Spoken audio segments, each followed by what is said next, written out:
ಮನಸ್ಸೇ ಮನುಷ್ಯನ ನಿರ್ಮಾಪಕ.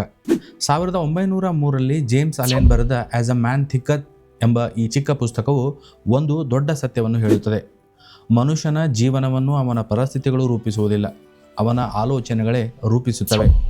ಪುಸ್ತಕದ ಆರಂಭದಲ್ಲೇ ಲೇಖಕರು ಬೈಬಲಿನಲ್ಲಿರುವ ಒಂದು ವಾಕ್ಯವನ್ನು ಉಲ್ಲೇಖಿಸುತ್ತಾರೆ. As he thinketh in his heart so is he. ಒಬ್ಬ ವ್ಯಕ್ತಿ ತನ್ನ ಹೃದಯದಲ್ಲಿ ಹೇಗೆ ಆಲೋಚಿಸುತ್ತಾನೋ ಅವನು ಹಾಗೆಯೇ ಆಗುತ್ತಾನೆ. ಈ ಒಂದು ವಾಕ್ಯವೇ ಇಡೀ ಪುಸ್ತಕದ ಸಾರವಾಗಿದೆ. ನೀವು ನಮ್ಮ ಚಾನೆಲ್ಗೆ ಇದೇ ಮೊದಲ ಬಾರಿಗೆ ಬಂದಿದ್ದರೆ ದಯವಿಟ್ಟು ನಮ್ಮ ಚಾನಲನ್ನು ಸಬ್ಸ್ಕ್ರೈಬ್ ಮಾಡಿ, ನಿಮ್ಮ ಸ್ನೇಹಿತರೊಂದಿಗೆ ಹಂಚಿಕೊಳ್ಳಿ. ಕಾಮೆಂಟ್ನಲ್ಲಿ ನಿಮ್ಮ ಅನಿಸಿಕೆ ಅಭಿಪ್ರಾಯಗಳನ್ನು ತಿಳಿಸಿ. ನಿಮ್ಮ ಜೀವನವನ್ನು ಅತ್ಯುತ್ತಮವಾಗಿ ಮಾಡುವುದೇ ನಮ್ಮ ಗುರಿ. ಅಧ್ಯಾಯ 1, ಮನಸ್ಸು ಒಂದು ತೋಟದಂತಿದೆ. ಜೇಮ್ಸ್ ಅಲೆನ್ ಪುಸ್ತಕದಲ್ಲಿ ಅತ್ಯಂತ ಸುಂದರವಾದ ಒಂದು ರೂಪಕವನ್ನು ಬಳಸುತ್ತಾರೆ. ಅವರು ಹೇಳುತ್ತಾರೆ, ನಿಮ್ಮ ಮನಸ್ಸು ಒಂದು ತೋಟ. ಒಬ್ಬ ತೋಟಗಾರ ತನ್ನ ತೋಟವನ್ನು ಚೆನ್ನಾಗಿ ನೋಡಿಕೊಂಡರೆ ಅಲ್ಲಿ ಸುಂದರವಾದ ಹೂಗಳು, ಸಿಹಿಯಾದ ಹಣ್ಣುಗಳು ಬೆಳೆಯುತ್ತವೆ. ಆದರೆ ಅದೇ ತೋಟವನ್ನು ಹಾಗೆಯೇ ಬಿಟ್ಟರೆ ಕಳೆ ಗಿಡಗಳು ಬೆಳೆಯುತ್ತವೆ. ತೋಟ ಖಾಲಿಯಾಗಿ ಉಳಿಯುವುದಿಲ್ಲ. ಮನಸ್ಸು ಇದೇ ರೀತಿ. ನೀವು ನಿಮ್ಮ ಆಲೋಚನೆಗಳನ್ನು ಜಾಗರೂಕತೆಯಿಂದ ಆರಿಸಿಕೊಂಡರೆ ನಿಮ್ಮ ಜೀವನದಲ್ಲಿ ಸಂತೋಷ, ಯಶಸ್ಸು ಮತ್ತು ಶಾಂತಿ ಬೆಳೆಯುತ್ತವೆ. ಆದರೆ ಅಸೂಯೆ, ದ್ವೇಷ, ಭಯ ಮತ್ತು ಸೋಮಾರಿತನದ ಆಲೋಚನೆಗಳನ್ನು ಬೆಳೆಸಿದರೆ ಅವೇ ನಿಮ್ಮ ಜೀವನವನ್ನು ಆವರಿಸುತ್ತವೆ.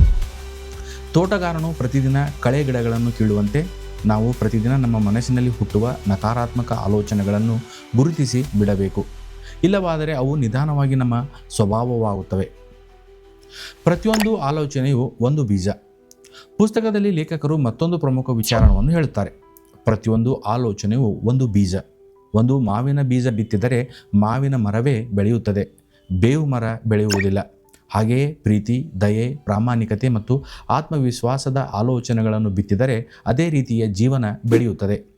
ಆದರೆ ಕೋಪ, ಅಸೂಯೆ, ದ್ವೇಷ, ಭಯ ಮತ್ತು ಸೋಲಿನ ಆಲೋಚನೆಗಳನ್ನು ಬಿತ್ತಿದರೆ ಅವುಗಳ ಫಲವು ಅದೇ ಆಗಿರುತ್ತದೆ. ಬೀಜ ಬಿತ್ತಿದ ನಂತರ ಫಲ ಬರಲು ಸಮಯ ಬೇಕು. ಅದೇ ರೀತಿ ಆಲೋಚನೆಗಳ ಪರಿಣಾಮವು ತಕ್ಷಣ ಕಾಣಿಸಿಕೊಳ್ಳುವುದಿಲ್ಲ.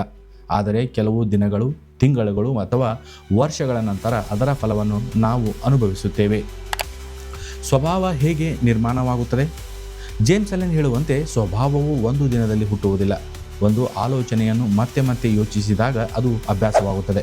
ಅಭ್ಯಾಸವು ಪುನರಾವರ್ತನೆಯಾದಾಗ ಅದು ಸ್ವಭಾವವಾಗುತ್ತದೆ. ಸ್ವಭಾವವು ನಮ್ಮ ಜೀವನದ ದಿಕ್ಕನ್ನು ನಿರ್ಧರಿಸುತ್ತದೆ. ಉದಾಹರಣೆಗೆ, ಒಬ್ಬ ವ್ಯಕ್ತಿ ಪ್ರತಿದಿನ ನಾನು ಇದನ್ನು ಮಾಡಬಲ್ಲೆ ಎಂದು ಯೋಚಿಸಿದರೆ ಅವನಲ್ಲಿ ಧೈರ್ಯ ಬೆಳೆಯುತ್ತದೆ. ಮತ್ತೊಬ್ಬ ವ್ಯಕ್ತಿ ಪ್ರತಿದಿನ ನನಗೆ ಸಾಧ್ಯವಿಲ್ಲ ಎಂದು ಯೋಚಿಸಿದರೆ ಪ್ರಯತ್ನಿಸುವ ಮೊದಲೇ ಅವನು ಸೋಲುತ್ತಾನೆ.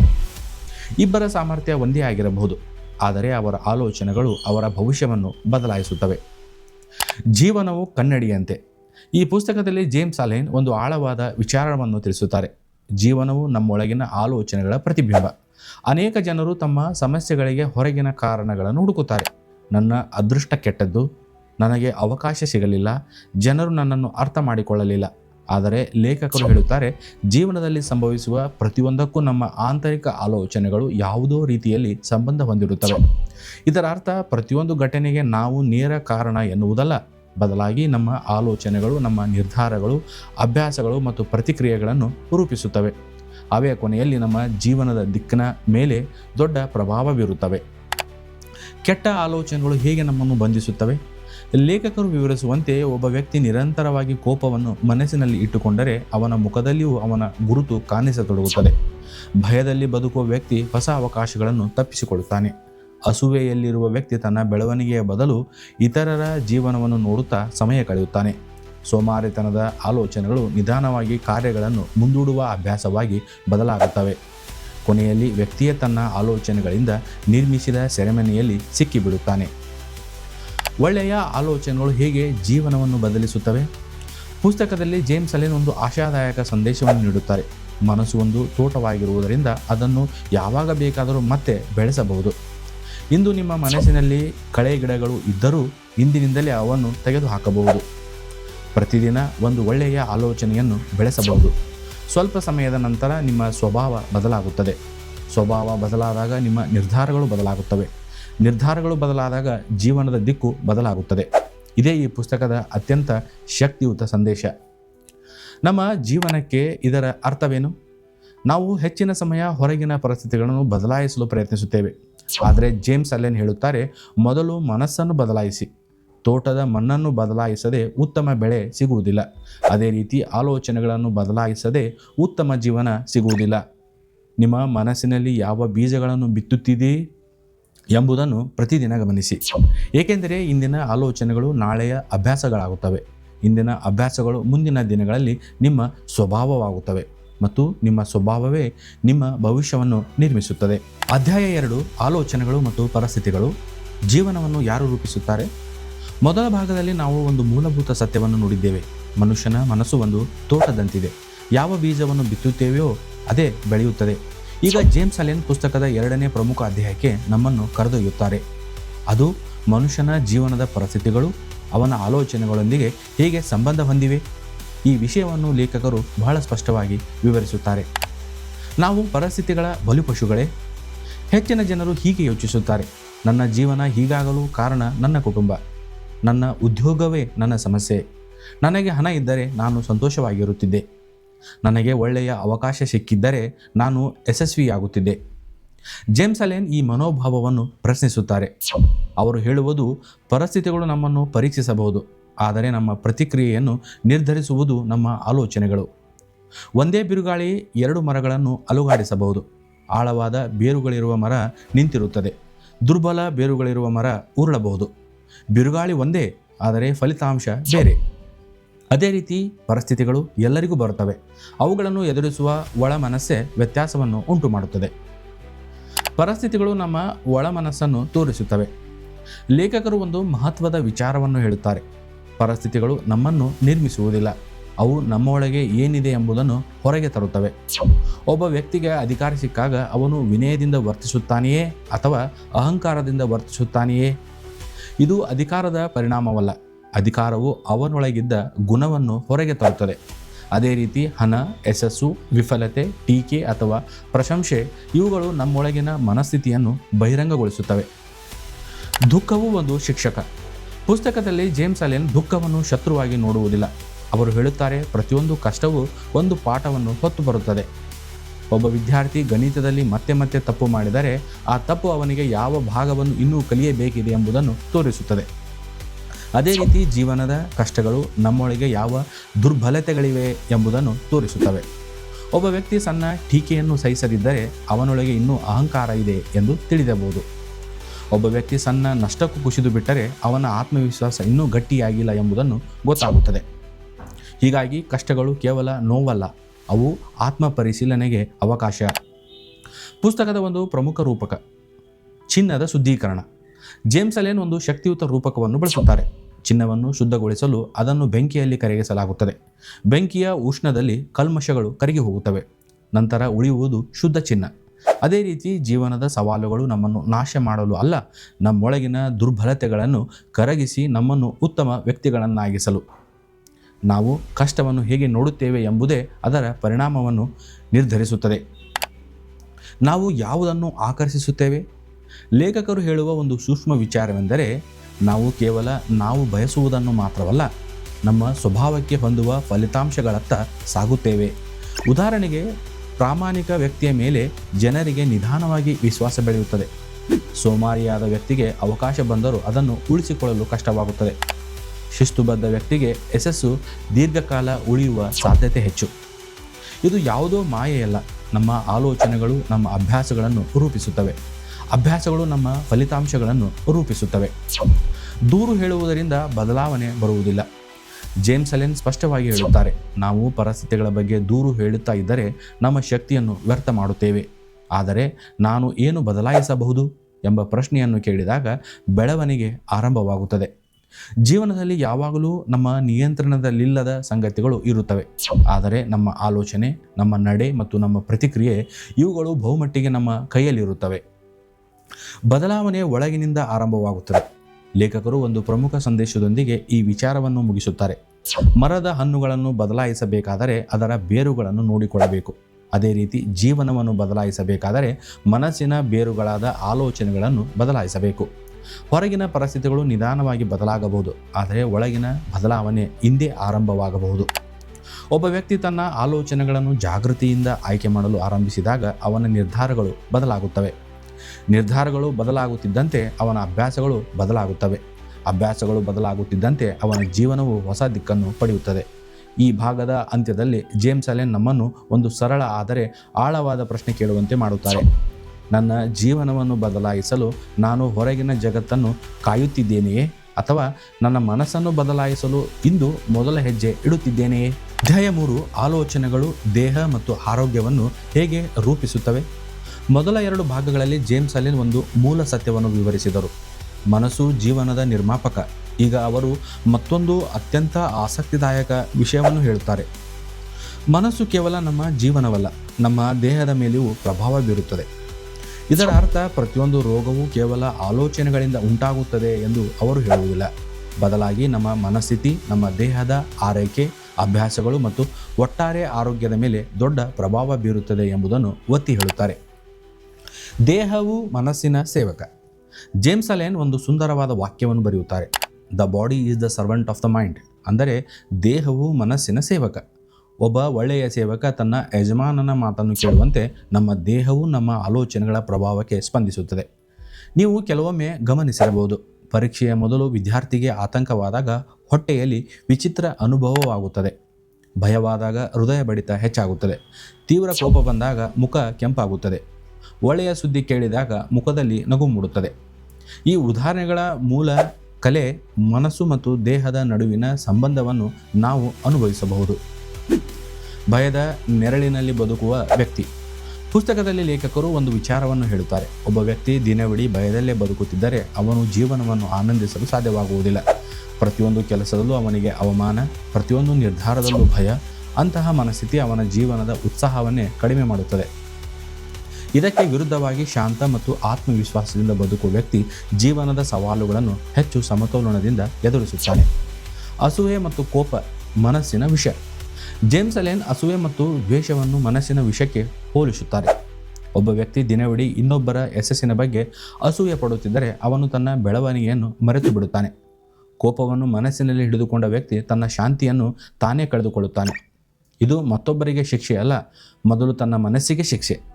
ಲೇಖಕರು ಹೇಳುವ ಸಂದೇಶ ಸ್ಪಷ್ಟವಾಗಿದೆ: ಕ್ಷಮಿಸುವುದು ಎಂದರೆ ಮತ್ತೊಬ್ಬರಿಗೆ ಉಡುಗೊರೆ ಕೊಡುವುದಲ್ಲ, ನಮ್ಮ ಮನಸ್ಸಿಗೆ ಸ್ವಾತಂತ್ರ್ಯ ನೀಡುವುದು.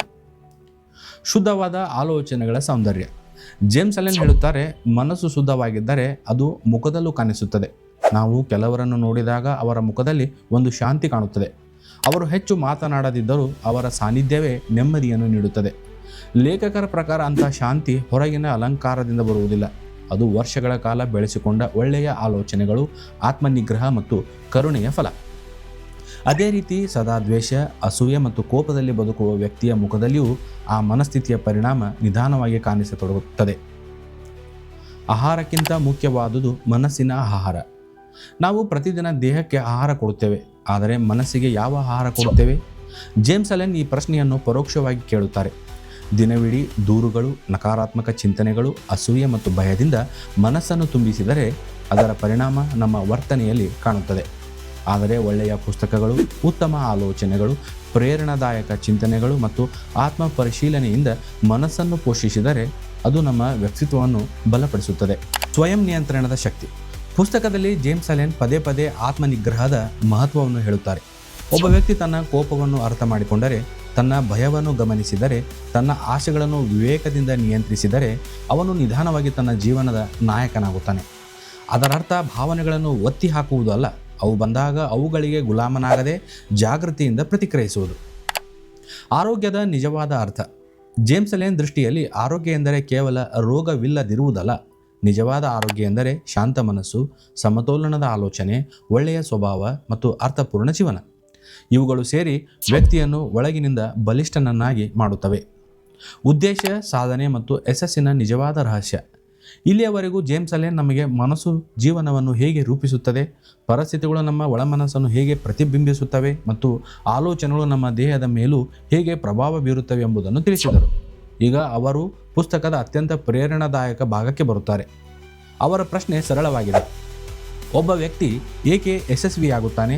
ಮತ್ತೊಬ್ಬ ವ್ಯಕ್ತಿ ಅದೇ ಪ್ರಯತ್ನ ಮಾಡಿದರೂ ಏಕೆ ವಿಫಲನಾಗುತ್ತಾನೆ? ಜೇಮ್ಸ್ ಅಲೆನ್ ಪ್ರಕಾರ ಅದರ ಉತ್ತರ ಕೇವಲ ಪ್ರತಿಭೆ, ಅದೃಷ್ಟ ಅಥವಾ ಅವಕಾಶದಲ್ಲಿಲ್ಲ, ಸ್ಪಷ್ಟವಾದ ಉದ್ದೇಶ ಮತ್ತು ಅದರೊಂದಿಗೆ ಹೊಂದಿಕೊಂಡ ಆಲೋಚನೆಗಳಲ್ಲಿ ಇದೆ. ಅಧ್ಯಾಯ 4: ಗುರಿ ಇಲ್ಲದ ಜೀವನ, ದಿಕ್ಕಿಲ್ಲದ ಹಡಗು. ಪುಸ್ತಕದಲ್ಲಿ ಜೇಮ್ಸ್ ಅಲೆನ್ ಒಂದು ಸುಂದರವಾದ ಹೋಲಿಕೆಯನ್ನು ಬಳಸುತ್ತಾರೆ. ಸಮುದ್ರದಲ್ಲಿ ಸಾಗುತ್ತಿರುವ ಒಂದು ಹಡಗನ್ನು ಊಹಿಸಿ. ಅದಕ್ಕೆ ನಕ್ಷೆ ಇಲ್ಲ, ದಿಕ್ಕು ತೋರಿಸುವ ಸಾಧನ ಇಲ್ಲ, ಗಮ್ಯಸ್ಥಾನವೂ ಇಲ್ಲ. ಅಂತಹ ಹಡಗು ಗಾಳಿಯ ದಿಕ್ಕಿನಲ್ಲಿ ಎಲ್ಲಿಗೆ ಬೇಕಾದರೂ ಹೋಗಬಹುದು, ಕೊನೆಗೆ ಅದು ದಾರಿ ತಪ್ಪಬಹುದು. ಲೇಖಕರು ಹೇಳುತ್ತಾರೆ, ಉದ್ದೇಶವಿಲ್ಲದ ಮನುಷ್ಯನ ಜೀವನವು ಇದೇ ರೀತಿಯಾಗುತ್ತದೆ. ಅವನು ಪ್ರತಿದಿನ ಕೆಲಸ ಮಾಡುತ್ತಾನೆ, ಆದರೆ ಏಕೆ ಮಾಡುತ್ತಿದ್ದಾನೆ ಎಂಬ ಸ್ಪಷ್ಟತೆ ಇರುವುದಿಲ್ಲ. ಅವನ ನಿರ್ಧಾರಗಳು ಪರಿಸ್ಥಿತಿಗೆ ಅನುಗುಣವಾಗಿ ಬದಲಾಗುತ್ತವೆ. ಅಂತಹ ಜೀವನದಲ್ಲಿ ಸಾಧನೆಗಿಂತ ಗೊಂದಲ ಹೆಚ್ಚು, ಒಂದು ಸ್ಪಷ್ಟ ಉದ್ದೇಶದ ಶಕ್ತಿ. ಜೇಮ್ಸ್ ಅಲೆನ್ ಹೇಳುತ್ತಾರೆ, ಒಬ್ಬ ವ್ಯಕ್ತಿ ತನ್ನ ಜೀವನಕ್ಕೆ ಒಂದು ಉನ್ನತ ಗುರಿಯನ್ನು ಆಯ್ಕೆ ಮಾಡಿಕೊಂಡಾಗ ಅವನ ಆಲೋಚನೆಗಳು ನಿಧಾನವಾಗಿ ಅದೇ ದಿಕ್ಕಿನಲ್ಲಿ ಸಾಗಲು ಆರಂಭಿಸುತ್ತವೆ. ಗುರಿ ಒಂದು ಕಾಂತದಂತೆ, ಅದು ನಮ್ಮ ಗಮನವನ್ನು ಒಂದೇ ದಿಕ್ಕಿನಲ್ಲಿ ಕೇಂದ್ರೀಕರಿಸುತ್ತದೆ. ಇದರಿಂದ ಮನಸ್ಸಿನ ಶಕ್ತಿ ಚದುರಿ ಹೋಗುವುದಿಲ್ಲ, ಅದು ಒಂದೇ ಗುರಿಯ ಕಡೆ ಹರಿಯುತ್ತದೆ. ಕನಸು ಸಾಕಾಗುವುದಿಲ್ಲ. ಲೇಖಕರು ಒಂದು ಪ್ರಮುಖ ಎಚ್ಚರಿಕೆಯನ್ನು ಕೊಡುತ್ತಾರೆ. ಕೇವಲ ಕನಸು ಕಾಣುವುದರಿಂದ ಯಶಸ್ಸು ಸಿಗುವುದಿಲ್ಲ, ಅದಕ್ಕೆ ತಕ್ಕ ಆಲೋಚನೆಗಳು ಮತ್ತು ಕ್ರಮಗಳು ಇರಬೇಕು.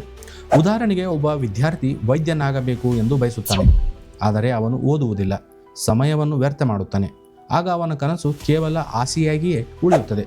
ಮತ್ತೊಬ್ಬ ವಿದ್ಯಾರ್ಥಿ ಅದೇ ಕನಸಿನೊಂದಿಗೆ ಪ್ರತಿದಿನ ಶಿಸ್ತಿನಿಂದ ಓದುತ್ತಾನೆ, ತನ್ನ ಅಭ್ಯಾಸಗಳನ್ನು ಗುರಿಗೆ ತಕ್ಕಂತೆ ಬದಲಾಯಿಸುತ್ತಾನೆ.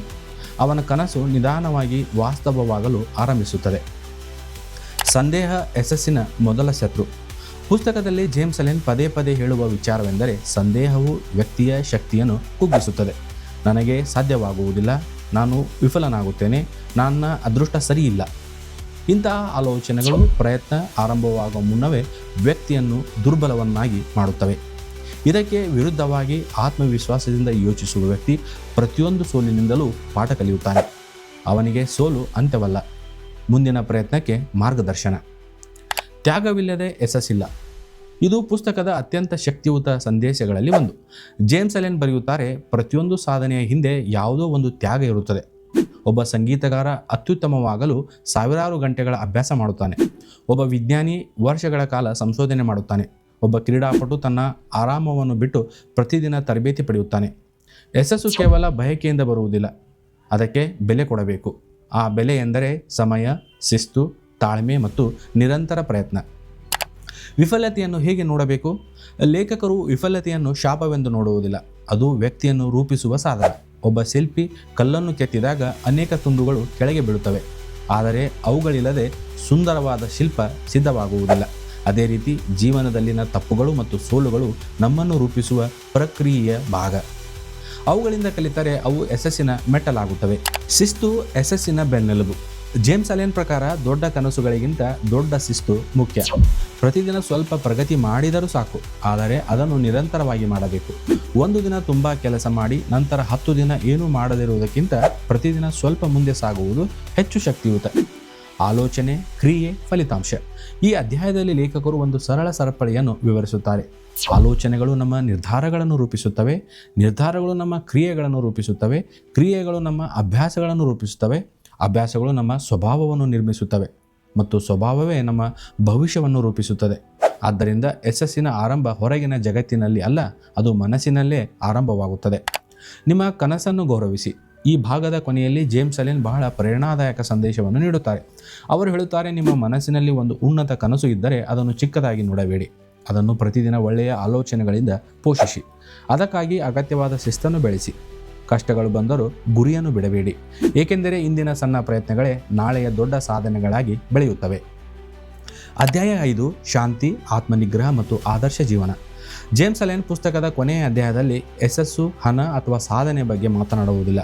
ಅವರು ಹೇಳುವುದು ಅದಕ್ಕಿಂತಲೂ ದೊಡ್ಡ ಸಂಪತ್ತಿನ ಬಗ್ಗೆ, ಅದು ಮನಸ್ಸಿನ ಶಾಂತಿ.